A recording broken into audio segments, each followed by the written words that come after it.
Hi everyone, welcome to my lecture. I'm very happy to deliver this lecture to you.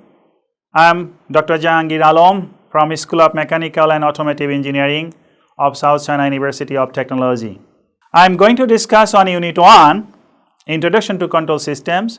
In this unit, I will discuss about design and analysis process of the control systems. Here, I will focus about control system performance and design process as well as the test waveforms used in the control system.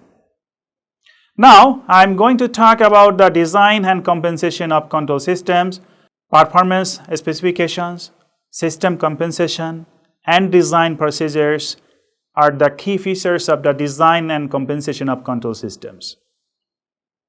Performance specifications.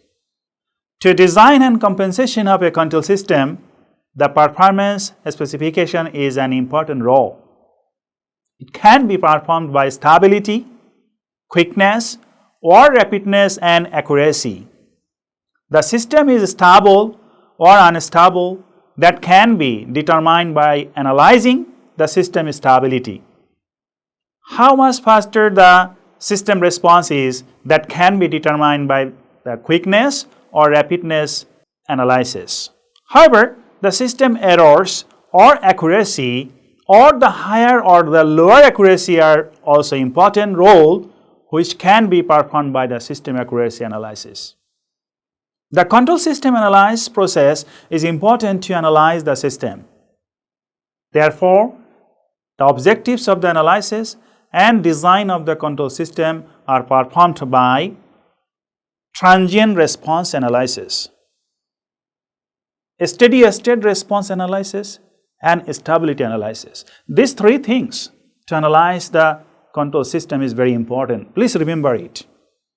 Now, we will see how to analyze the control system. This figure is excellent for the control system analysis. Here, it can be seen that the x-axis shows the time axis and y-axis shows the response of a control system. In the xy coordinate system, it shows a fixed state input line which is parallel to the x-axis. However, there are two curves also can seen from this figure, which of the curves is existed output with high gain and another curve is existed output with low gain value with respect to time. Therefore, if the time value is increased, the amplitude of the output or response are decreased along with the input value. As it also can seen that the time is close to infinity or equal to infinity, then the amplitude of the output or response are almost close to the input value, but the output with high gain curve is more oscillation than the output with the low gain curve. However, the output with low gain curve is more slower than the output with high gain curve, and the output with low gain curve reaches close to input gain before the output with the high gain curve. Let's see how to analyze the performance of a control system. This figure shows an example of performance analysis of control system. It shows that the curve has x-axis which is indicated by time and y-axis shows the output of the system. Here we can see the input command for the input value and there is one response curve with a low gain. Due to the varying of the time starting from initial point 0 with initial condition 0, the response curve shows transient response until its final value of time. The response is almost steady state from the final value to the infinity time. However, the steady state response is almost parallel with the input command. The gap or difference between a steady state and input command is called a steady state error. So the steady state error is very important to analyze the system functions. To analyze the system performance of a control system, this transient response, steady-state response, and steady-state error are main factors to study the control system. Please remember it carefully. Now let's turn to the control system design process. How you can design a control system? Could you please think about this? Okay, let's see the block diagram. Here, step 1. Firstly, you should determine a physical system and specifications from the requirements that you want to design the control system. Step 2, what you should do? After getting all the specifications from the step 1, then draw a functional block diagram as your specific system. In step 3, you should transform the physical system into a schematic diagram for more specific understanding. Step 4, now by using the schematic, you should obtain a block diagram, signal flow diagram, or state-state representation of the control systems. Step 5, if there is multiple blocks and connection, you must reduce the block diagram to simplified a block diagram or a single block or a closed loop system so that you can easily build up a mathematical model or a simple model to analyze it easily. Step 6, to analyze, design and test. The simplified model from the step 6 can be used to observe the requirements and specifications whether it is satisfied or not. If the desired design is not satisfied as you need, then you must redesign the system and must do a step 1 to a step 6 until the system is fulfill the requirements. Now let's see an example of a closed loop control system of a speed turntable system. Here we can see there is the battery source and a speed setting system that is called operational amplifier, and there is the DC amplifier that can be control this operation amplifier to the action of the speed system. This speed turntable system is connected with the DC motor, and then finally the output can be connected with the tachometer, and then it passed to the operation amplifier to make a closed loop control system. Now in the figure shows a closed loop control system of a speed turntable that the speed turntable is connected with the DC motor, tachometer and a DC amplifier. DC amplifier is connected with the speed setting operational amplifier that is called op-amp, connected with the battery. The operational amplifier is also connected with the tachometer, and this is the block diagram of this closed loop system. Now the question, how can you design the block diagram of this system? Can you do that? Okay, we want to measure the actual speed RPM of the turntable system by using the tachometer. This is our output of the system. So the turntable is called a plant, and the tachometer is a sensor to the measure the speed in the voltage. The desired speed in voltage can be measured from the battery or voltage source. Then it can be amplified through the amplifier in controller. However, the signal is sent to the DC motor, which is called actuator, to send it to the plant. Therefore, this description shows a block diagram that you can see. This is a block diagram from the turntable systems. You can see here.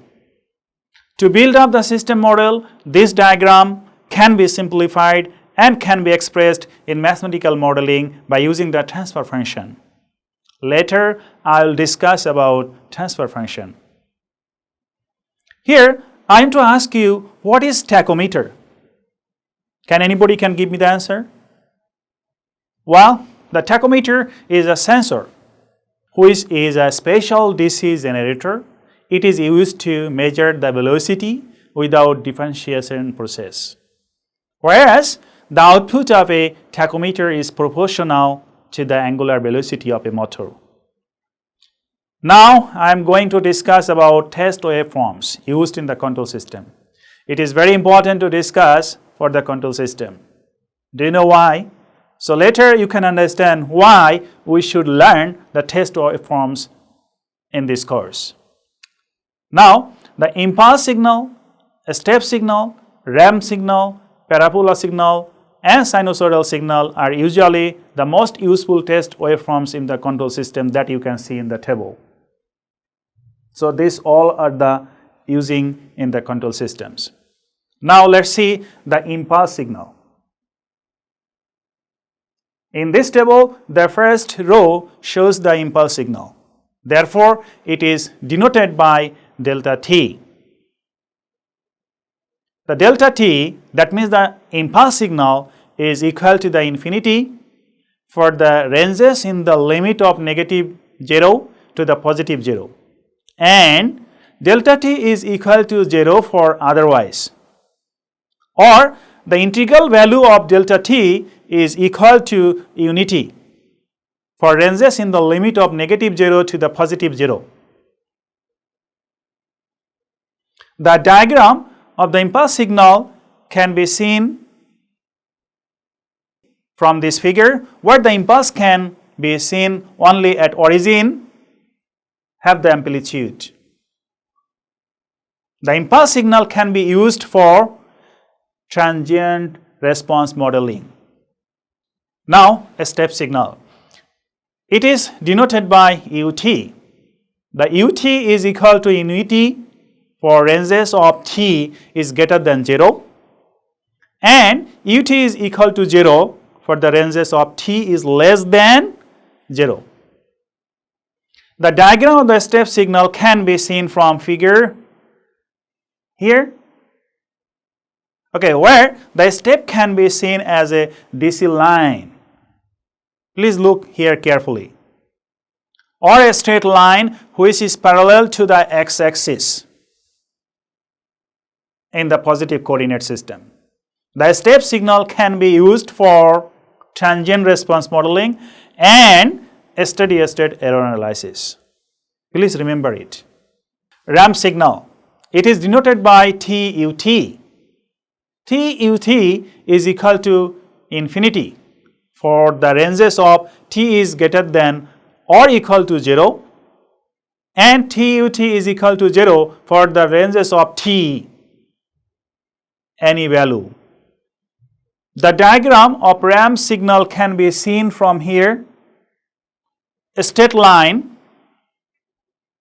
or it is a DC line which can pass through the origin in the positive coordinate systems.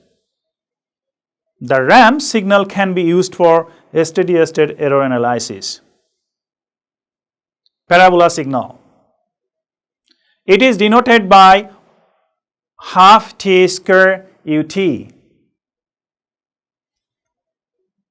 Half t square ut is equal to half t square for the ranges of t is greater than or equal to 0, and TUT is equal to 0 for the other ranges of t. The diagram of parabola signal can be seen from the figure, where the parabola can be seen as a curve which is passing through origin in the positive coordinate system. The ramp signal can be used for the steady-state error analysis too. Sinusoidal signal. It is denoted by sin omega t that all of you know. The diagram of the sinusoid signal can be seen from the figure, where sinusoidal can be seen as the sinusoid wave. The sinusoidal signal can be used for the transient response modeling and steady-state error analysis. In the later lectures, I will show you how the test waveforms can be used in the control systems. That's all. Thank you very much. See you in the next lecture.